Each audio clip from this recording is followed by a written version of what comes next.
Welcome to another episode of Talk About Black. My name is Dawid Konote Ahulu. I remember kind of growing up, I went to a state primary school in Trinidad. It wasn't a very rich school, to say the least. There were kids who were hungry, that sort of stuff. And I was, one of the bright kids, so I went to one of the best secondary schools, but it was purely based, it's what we had common entrance. So basically, if you get a certain grade, you get to go to one of these schools. But that, once again, was also a state school. And, I was definitely not one of the richest kids there. And I remember going to one of my friend's house and seeing her house was just like, I want this. How do I get this? Okay, I need to work hard. But at that time, everybody around me was black. So I kind of had like, okay, well, if I work really, really hard and I get really, really smart, then I'll do this. So I destroyed, GCSEs, destroyed A levels. And then I moved over here and I was like, wait a minute, that combination doesn't quite work. It's not a straight map between you working really, really hard and you getting what you want. Actually, all of these other factors that come in, like, do you speak the right lingo? Did you go to the right school? Do you know how to play golf?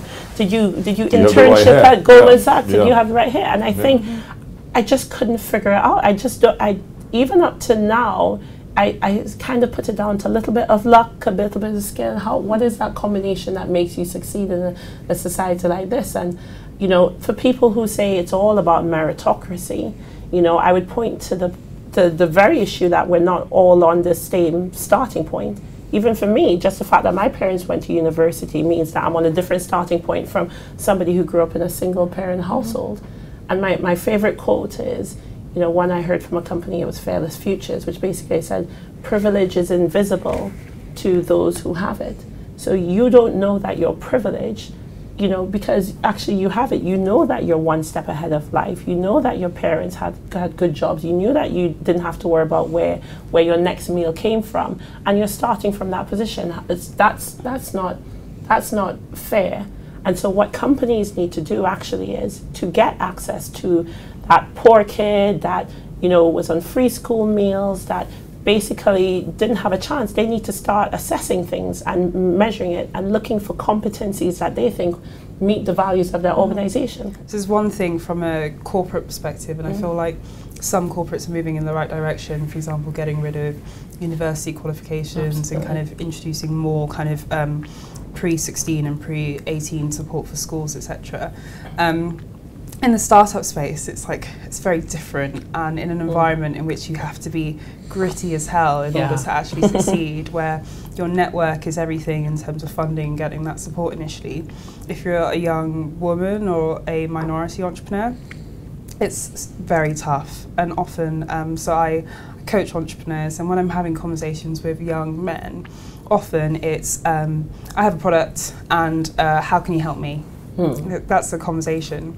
Whereas with young women and aspiring entrepreneurs of colour, often it's kind of, I've had this idea for a long time and I've kind of done quite a bit around it and this is what it looks like, but I'm not really sure.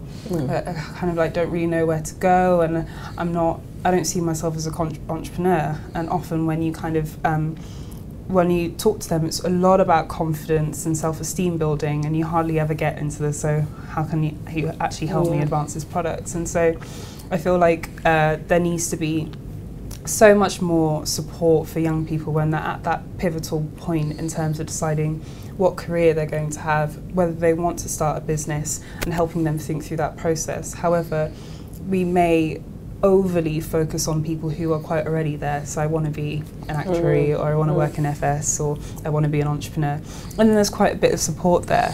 But so many young people get left behind when they're less sure and they don't know what networking events to go to, and they have no idea who Goldman Sachs is, and they live in Edmonton, and mum's on benefits and needs their help to look after their younger sister, and they get really left behind.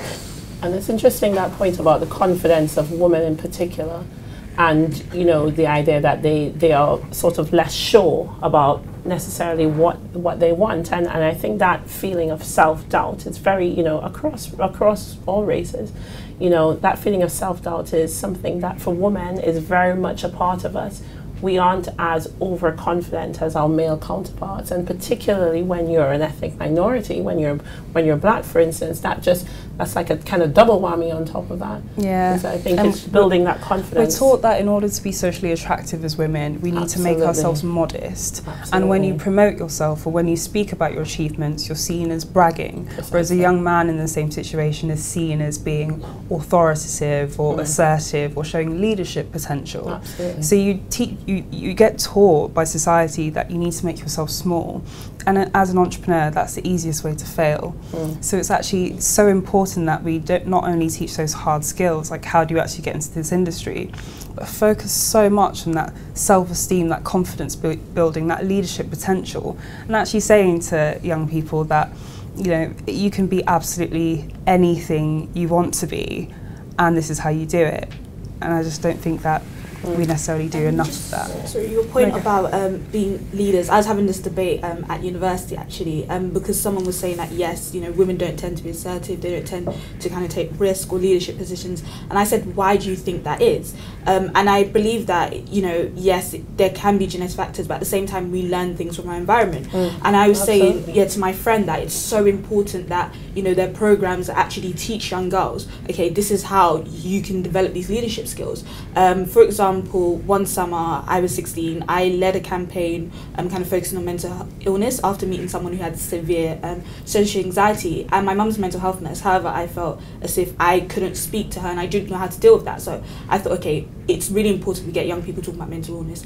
And that was my first time I'd ever led anything really, and that way I was able to develop my leadership skills. But at the same time, I realised that there are other girls who aren't as confident as me. I have friends who don't even want to do public speaking at university if we have to present something, and you know, but you see the guys go up there and they think, oh, you know, I'm so great, I'm this and that, and it, you know, it saddens me because I realised that, you know, sometimes it's things they learn from their environment. If they see other women not being as assertive, or, you know, not being able to be as confident or take up leadership positions, they kind of feel like, okay, maybe I should step back. So I think it's really important we have programs that focus on leadership and really helping young females in sixth form, you know, even in university, when you start out your career, really develop those leadership skills. How do you expect them to be good leaders if you don't allow them to develop those skills? And it goes into adulthood. You look at senior leaders, and so I'm constantly recruiting for keynote speakers, for mentors, for judges for my programs, and men overwhelmingly put themselves forward. You would be shocked. So I'm running a program in January and all of the speakers are male. That's the complete opposite of what I want, but that's just who put themselves forward. When you don't have any time, you don't really have the time to go out there.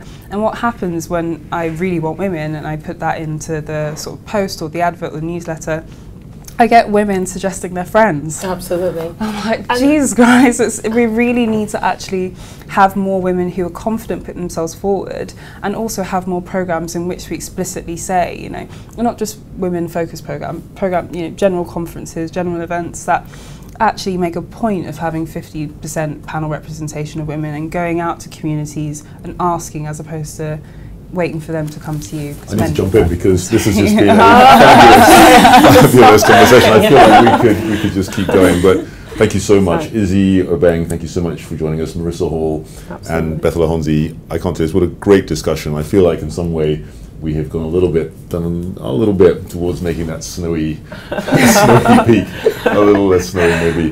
Thank you very much indeed for joining us. This has been Talk About Black.